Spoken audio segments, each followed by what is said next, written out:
85% of the world's prescription opioids are consumed in the United States, which is 5% of the world's population. And you think, how does one country come to be so dependent on these drugs? It's not that the United States has 85% of the world's pain.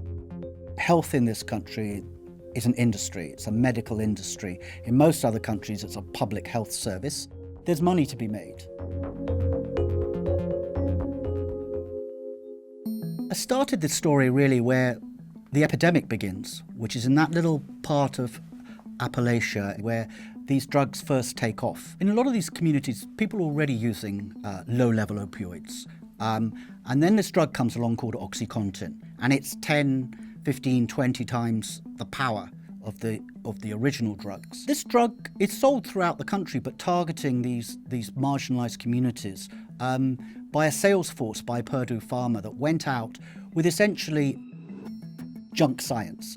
They pushed papers across to doctors making claims about addictiveness, and they persuaded the Food and Drug Administration to endorse those claims on the label of the pills. And these drugs spread very, very quickly. The demand for them rises because firstly they're seen as more effective, but also the circle of people who become dependent and then addicted to them widens very, very quickly. And people want more and more of them. And the drug companies are willing to sell them more and more.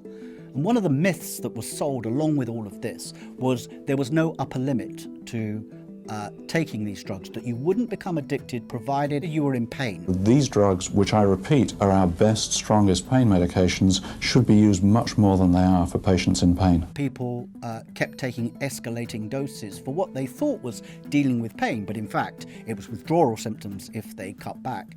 And this created a massive market. By 2012, you have doctors in this country writing 250 million prescriptions a year for opioid pain medicines, which is effectively one for every adult in the country.